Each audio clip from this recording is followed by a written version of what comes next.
All right, everybody, good evening and welcome to the 2025 SEC Baseball Tournament Game 12 postgame press conference. We're joined by Texas A&M Aggies, represented by head coach Mike Lurley, along with tonight's designated hitter Jace Laviolette and pitcher Clayton Freshcorn. We're going to take questions first for the players, please. Sydney and Clay have wireless microphones that will be passing. Please wait to be called on and identify yourself when asking questions. Mark, let's start on the right on the second row. Mark Etheridge, D1 Baseball. Jace, I'd love to know, probably all of us would love to know what your last, say, 48 hours have been like. Yeah, got hit in the hand yesterday, broke bone in there, and went and got surgery and played today. And could you elaborate on what went into the decision to play? I think it's pretty clear. I said in an interview the other day I'd run through a brick wall for this guy, and I want to win. That's about it. I just wanted to win. Next for the players. Stay on the right. Jacob Renner, Baseball America. For both you guys, what does season mean to you, and to put on this run that you were able to as far as you were able to go? What was this like in the SEC tournament? Yeah, I think it's pretty clear. I think you can see it from every single person in that dugout. There's nobody else that we'd rather play for than Coach right here. It's hard, man. You work so hard and prepare for a season like we did, and sometimes baseball's a funny game, right? It's hard. It's definitely got its ups and downs, but at the end of the day, I'll be able to call these guys brothers for the rest of my life, and I'm just so glad that I got to play for Coach Mike early, and I couldn't have asked to play for anybody else. Clayton, you want to comment? Yeah, for me, I mean, my biggest goals for this year and for this team was just to help them get as far as they could, especially after something like last year. And I know that we always say something that we don't repeat anything, we recommit to something, and I just wanted to give everything I could for the guys that I knew that wouldn't be putting this on this uniform anymore. And I mean, there's no question that I think that all of us left everything we could. Next one in the back left. Jace, Mitch Davis, MitchDavisShow.com. I do want to ask you, said you would run through a brick wall for Coach. But, what does being an Aggie mean to you personally? What does this program, what do you want your legacy to be at Texas A&M? Yeah, the past 3 years have undoubtedly been the best 3 years of my life. I can't speak enough about this university, what it's done for me, not only as a baseball player, but as a person. It's hard to fathom that 3 years ago I came into college and I'm leaving now a total different person.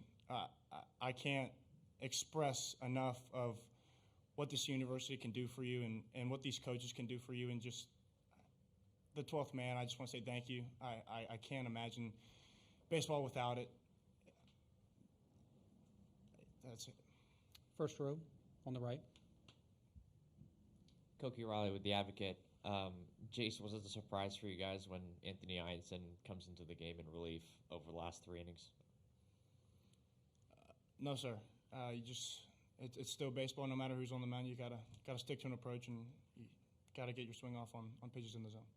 And Clayton, how did you find success on the mound in the those last few innings? What were you really sort of, I guess, manipulating, exposing out there today?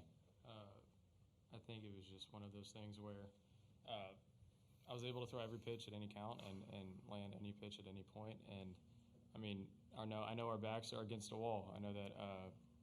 I mean, there's no other question that I have to go out and perform. So I think with that pressure, it made it happen, in my opinion. On the left, second row. Clayton, how much has basically everybody meant to you for this program alongside Harrison? Like, how has he meant to the pitching staff going back to the fall? And maybe is this the last time? You guys have a 50th ranked RPI right now, but regardless of what lies ahead for Selection Monday, what are your thoughts on this season and what lies ahead?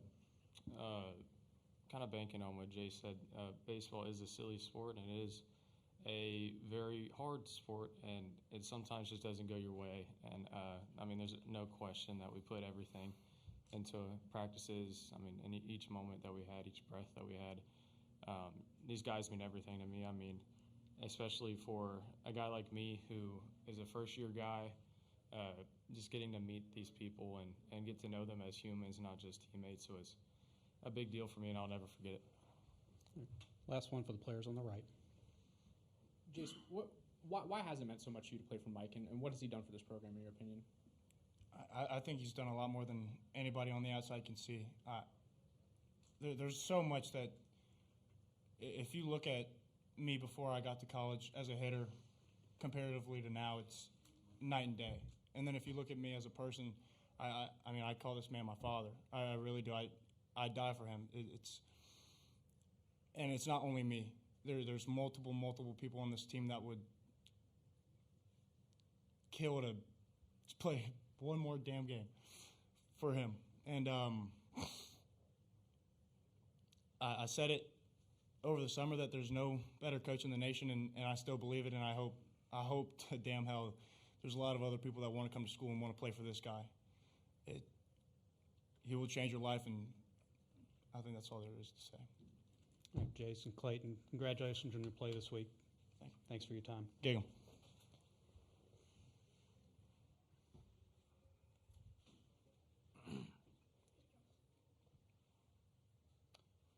All right, if there are questions for Coach, please raise your hand on the right side. Mark? Mike, I mean, listening to what Jay said, you know, how do you accept those words? Yeah, I mean, I love my players a lot. It means a lot. Being a coach is way more than being a coach, so I love them to death. In the front row? Coach, it wasn't a great start for you guys on the mound, but you guys really sort of found a rhythm there really after the third. What was sort of the key to that? Yeah, I mean, Patton competed. I mean, they got into a couple pitches. I thought he pitched well, and then Clayton was outstanding. He's been outstanding the last couple weeks. Really got his cutter going and kept us in the game. And our pitching over the last couple weeks and the season as a whole has been, you know, we've struggled offensively a little bit as of late. You know, we've battled, but we haven't got the hits we need to get. And just those guys on the mound did an outstanding job. I mean, Fresh is, I think, pitched 3 days in a row. He pitched the last day in Georgia, I believe. Just his development, just maturation coming from a junior college to here. I'm just really, really proud of him and all the pitching staff. They did a tremendous job this season. In the front row on the left. Coach, you had talked about all season how much these guys care in that dugout, and just, you know, seeing a guy like Jace Lavia, everything he's gone through over the last 48 hours. What does that say about his character and perhaps this team? Yeah, it's one of the most unbelievable things I've ever seen. I mean, he had surgery yesterday at 7 p.m. and played in a game at 6:45. I mean, that's just – I've never seen anything like that. You know, and it was big for us. Like, if trainers and doctors say you can't get hurt, I will play a kid as long as a kid is willing to play. You know what I mean? Never putting him at risk. But for him to do what he did today, I mean, that's one of the most, maybe the most incredible thing I've ever seen on a baseball field. And it just shows a lot about how much that guy cares about his team. Second row on the left. Mike, Matt Towery from World Baseball Network. In the seventh, Cash leads off the inning with a triple. A few moments later, Royo grounding out onto that infraction call at first base. What were your thoughts of how the umpires handled that call during that part of the game, the top of the seventh? Yeah, I mean, I definitely liked it when they didn't call it on the field. I haven't seen the replay. I would imagine through replay that was a correct call, but I haven't seen it. Third row on the left. Hunter DeLauder, ESPN Gainesville. Coach, in an environment like tonight it felt almost like an away game. You know, you guys fall behind early, but for you guys to just give yourself a chance, climb back, what does that say about this team? I think it says who we are. I mean, we had, you know, situations throughout the year where whether it be injuries or self-inflicted wounds, one thing never stopped, and that was our care and our belief and those guys' belief in each other. And I'm really proud of them for that. This year is not how we drew it up, but they never stopped playing. And I think, you know, not a lot of clean baseball as a whole throughout the year. It's put us in the situation we're in, but a lot of hard-nosed baseball. Guys playing hard and they never quit. And, you know, for me, we got to play, you know, we had to play better. I could go on and on throughout the schedule, whatever. But, you know, my guys play really hard, and that's something that I can hang my hat on. Two more. Start on the right. What is this year meant to you, and also what maybe have you learned from this year, just in terms of first year as a head coach, and how does this maybe help you in your career? Yeah, it's been a lot. I mean, I love Texas A&M. I love being a part of the university, the culture, the community, everything. I've learned more than I could have possibly imagined. I mean, just managing a lot of people and personalities and just creating such a broad scope of relationships is really tough, and it's something I really pride myself in. So it's definitely been a learning experience. I think you can see the growth of our team throughout the season.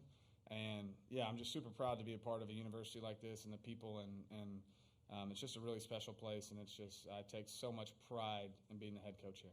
And the last one in the back left. Coach Mitch Davis to MitchDavisShow.com. I do want to ask you what the next couple of days look like for your team, and how much are you going to lean on the leadership of Jace and others in your program to get through these next couple of days? Yeah, I mean, just like we have all year, our leadership in our locker room and the people we have in it, guys like Jace, Wyatt Hensler, Hayden Schott, Brad Rudis, Ryan Prager, Justin Lampkin. I could go on and on. I really got lucky with guys like that, so it'll be important for them to keep us together through the next couple of days for sure. Well, Coach, thanks for your time this week. Thank you, guys.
All right, welcome back to the 2025 SEC Baseball Tournament Game 12 postgame press conference. We're joined by the LSU Tigers, represented by head coach Jay Johnson, along with pitcher Cade Anderson and designated hitter Ethan Fry. In a moment, coach will give an opening statement, and then we'll take questions directed to the players only, please. Please wait for the microphone and identify yourself when asking a question. Coach, if you give us an opening statement. Yeah, great college baseball game. Congrats to Texas A&M. They've made a good run here this week. They have a very talented team. And it took our best to win tonight, clearly. And our best is these two guys right here. Cade Anderson, best pitcher in the country. I'll give him a tied for first with Anthony Hyanson. And then Ethan Fry, this spectacular hitter. And, you know, this is what our program is all about, is these two guys. They're great players, but even better human beings. And the only way to get through this thing is talent and character. And I'm lucky to have these two on my team. I guess we have some rain coming in tomorrow night, so the schedule is condensed. We're playing a team that we have not played, so I got a long night ahead of me tonight. Questions for the players, please raise your hand. Let's start in the front row on the right. Koki Riley with the Advocate. Cade, I think it was 8 strikeouts in your first 9 batters. What was really rolling for you early on in the game? Yeah, just believing in Coach Yeski and having full faith in our coaches to continue to go out there and make pitches, and when you succeed, that's what happens. Let's go in the back left. Guys, this is for both y'all, Mitch Davis, MitchDavisShow.com. How much do y'all feed off of that energy of what sounds like Alex Box out there? I mean, 12,000, 13,000 plus LSU fans out there. Alex Box is a huge home field advantage. So when you play an environment like Alex Box and then you come here, it feels the same. You know, there's no difference. So, I mean, it feels amazing, and our fans get into it, and we love it. Right in the center of the room. Ethan, you hit 2 huge runs in the first 3 innings, and then bats kind of go cold. What's the mindset that you and the other teammates that you have to keep going on? Just say our aggressiveness. Sometimes it's easy to jump out there in the first inning. I mean, we hadn't played in a week, so we just got to keep in our mind, we got to stay aggressive and be willing to compete all 9 instead of just the first 3 or 4. On the right side, third row. Chesson Boucher with NBC 33. Cade, we haven't seen Anthony come out of the pen all season long to give him the ball. What did it mean to you, and what did you see from him? Yeah, just full trust in him, and when he's on the mound, it's really hard to lose, and it's what he does every week, and no one's shocked by that, and it's obviously nice for him to come in after me. I'm standing on the right. Michael Cobble, WBRZ TV and Baton Rouge for Cade. Just what does an outing like that do for Anthony? That pressure moment, to experience that here in front of all this. Yeah, I think he's done that all year, but he's a really clutch pitcher, and when you have to make the good pitches, he makes them, and that's a really good attribute in a pitcher, and with what helps me continue to grow as a pitcher as well, learning from him. And right next to him on the right. John Eads, WFB. Cade, you talked this week about being intentful with your pitches. How do you feel like you worked that in tonight? Yeah, just same as every week, and continuing to throw every pitch with intent and full faith in Coach Yeski and what he calls, and I think that's the reason for the success. Second row on the left. Cade, Matt Talmany from World Baseball Network. What's it like to have a catcher like Hernandez be a commander to your pitching staff, and let alone what you utilized with your pitches tonight and just flaming 12 guys? Yeah, it's when I throw a pitch in the dirt, I know he's going to block it, and that's such a good feeling, and Coach Johnson did a great job recruiting him. I mean, a guy from Puerto Rico that had a difficult time at kind of adjusting to what it was like in the United States. It's really done a good job, and I trust him with my life back there. First row. Ethan, I think your home run was on a 0-2 count. So what's your approach heading into that pitch, really, when you're trying to battle, but you get something you can drive? I mean, when it comes to 0-2, I just kind of try to put a barrel in something. If I hit hard, I don't, drive the pitch count's kind of our main thing. Once we had 2 strikes, you have to kind of raise the pitch count, take care of the starting pitcher, whoever's in the bullpen. But, I mean, anytime I get a free pitch like that, I'm pretty thankful for it. So, All right, 2 more for the players, both on the right. Ethan, you've been through a lot in your time at Baton Rouge, but what does it mean tonight to essentially have the game-winning 2-run home run? I mean, I'm from Louisiana, so, this means a little different to me, as I'm sure it does Cade. Long, hard time in college, but, we have such a great coaching staff and training staff that, I couldn't do nothing but trust every single one of them, and it makes it really easy when we have as good as coaches as we do. So, to have their faith in it every time I get in the box, every game, it helps a lot.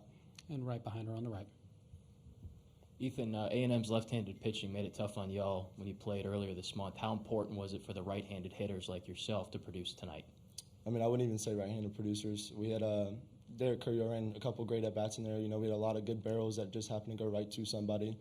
So, I mean, Coach says, you're never facing the opponent, you're facing the ball, but it felt kind of good beating them tonight, kind of getting our payback on them. But, and again, it's just baseball, so stuff like that can happen every now and then. All right, guys. Congratulations on the game tonight. Do you want to answer that question, or are you done? I'm sorry. Oh, no, I was just going to say thank you. All right. Thanks so much for your time. Thank you. We'll see you all tomorrow. Thank All right, if you have a question for Coach, please raise your hand. Let these guys get out. We'll start in the front and work our way back. Coach, was the plan always to pitch Anthony in relief today, and could you pitch again this weekend? Yeah, it was the plan. I decided last Saturday that this is what we were going to do if the game dictated that. There's a number of reasons for that. He will not be available for the rest of the weekend. On the left. Hunter Lauder, ESPN Gainesville. Coach, you guys hadn't played in just about a week, and then you're taking on a team that has been playing here already. What was it like to come out and just set the tone early from your offense? Yeah, I thought it was a great first inning. My man comes out here and punches out the side in the first inning. You can't get off to a better start than that. And then Derek, great at bat. I think it was like 7 or 8 pitches and 2-strike double, and then Jared does a good job of managing the zone, drawing the walk. Danny gets the bunt down. Ethan doesn't try to do too much, drives it to the outfield, which would have been a sac fly, but it was good that it fell down there. And then Luis putting the ball in play to the middle of the field, which we call a gray area. And so I thought that was a great start. And then, we got the leadoff guy on again and hit into a double play in the second inning. But then Danny, hit a ball hard and low. I think that was with 2 strikes too. And then they were very worried about the running game there. And guy got distracted a little bit, left the pitch up, and Ethan drove it, which he can do. So I thought that was great. And then they clearly did a good job after that on the mound. Fresh Corn was really, really good tonight. And you could see his improvement, as a pitcher. But when you got those 2 throwing, that's 4 is probably going to be enough. Start on the second row on the right. Jacob Rudner, Baseball America. The stuff is apparent with Cade, but what do you see in the competitor? What's he like to work with, and just how has he kind of impressed you that way this year? Yeah, he's amazing. And we knew we had something special right when I was hired at LSU. A good friend of mine, Eric Borba, his son, Casey, plays at Texas, and they'd played together a lot. He's like, hey, man, you need to get on the phone with this guy like right now. And I did, and from the first conversation, you could tell this guy was special. And then I watched him pitch, and I was like, man, we're going to have a hard time getting this guy through the draft. And then hit Tommy John at the end of his junior year. And, the way he handled that to get himself back and then had a good freshman season last year, kind of flew under the radar a little bit and kind of protected him coming back from the injury. But then he crushed it in the offseason. I mean, the weight room piece, he's much more physical, than he was at this time last year. He's added his pitch repertoire, and he throws them all for strikes all the time. I mean, it's velocity, it's movement, it's location, it's any pitch and any count, and he's a winner. I mean, both these dudes right here, I meant what I said, and hopefully it caught somebody's attention. Like, this dude and this dude is who I want LSU baseball to be about and to be known for. And Cade certainly got that great character. Second row in the middle.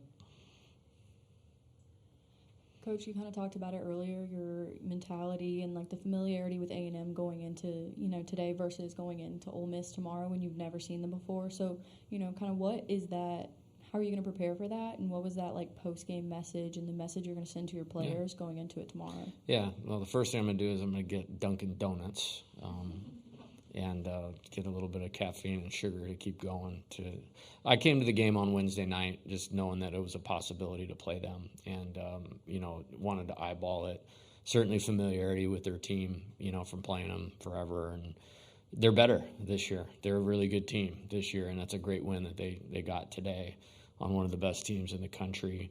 So we'll get ready for that. The players need to go to sleep and get rested. It's a quick turnaround with the weather change in the game time. So it's just what you do this time of year, and you love doing it. And the messaging after the game was twofold. Number one is it's a great exercise for our team I want them to enjoy and celebrate every win because they're really hard to get, but that has to expire quicker when you're in postseason play because you have to be prepared for tomorrow. So that was the first thing, and I just sent them a little challenge. Like, the 4 teams that left are 4 of the last 5 national champions. So let's get after it and see if we can be the champion of the champions. Second row on the right. Mark Etheridge, D1 Baseball. Jay, Laviolette had surgery last night and played today. Have you ever seen something like that? No, and who knows what's going to happen with the bracket and where they're at. But if that's the last time I have to play against Jace, I'm going to be very happy about that. And he's a great player, and much like these guys, he's a great human being.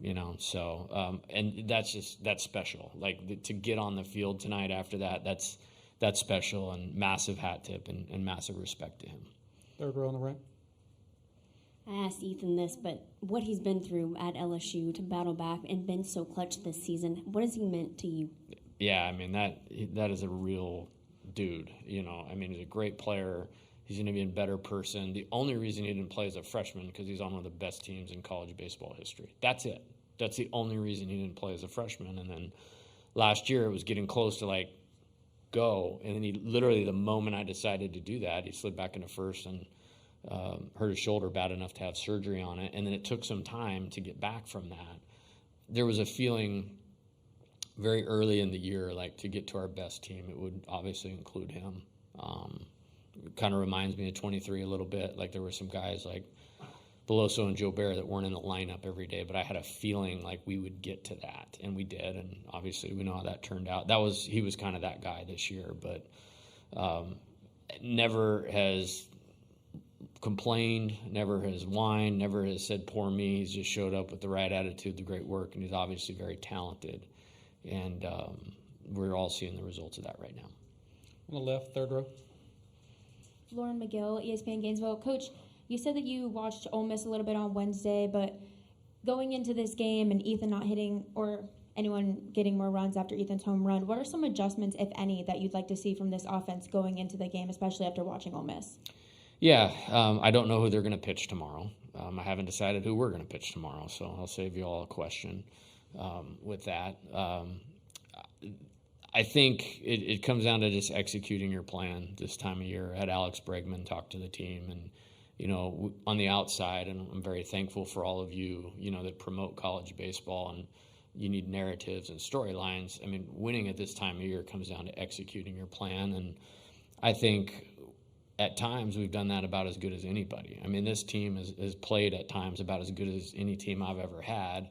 When you go through the league like this, some of these pitchers make it tough. Miles Patton's one of those guys that make it tough, and Freshcorn, he didn't even pitch against us in that series. I mean, he getting drafted. I don't know if he's draft eligible or not, but he getting drafted after that tonight.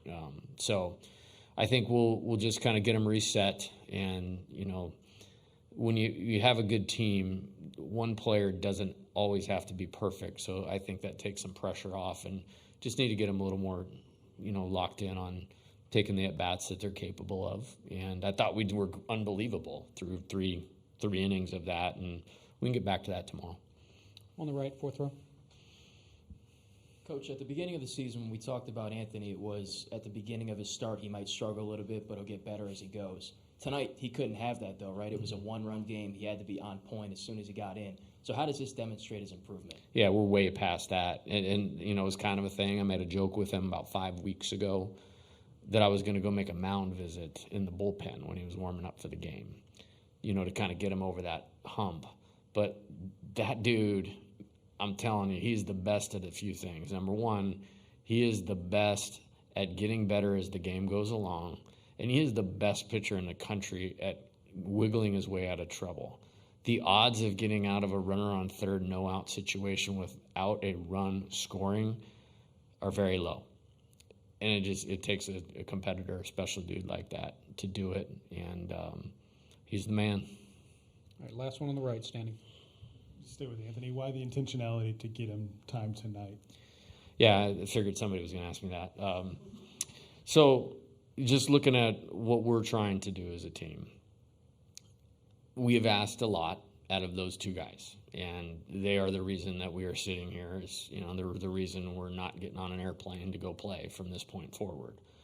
So I felt like this was a good week to kind of minimize what we asked of them and their load to get them fresher and better for next week. That was the first thing. The second thing was we now have the option to do whatever we want next Friday. And, when you don't know who your opponent is, you want to have the option to choose. And I have that option because I have two pitchers as good as that. Number three, I wanted to play more than one game here.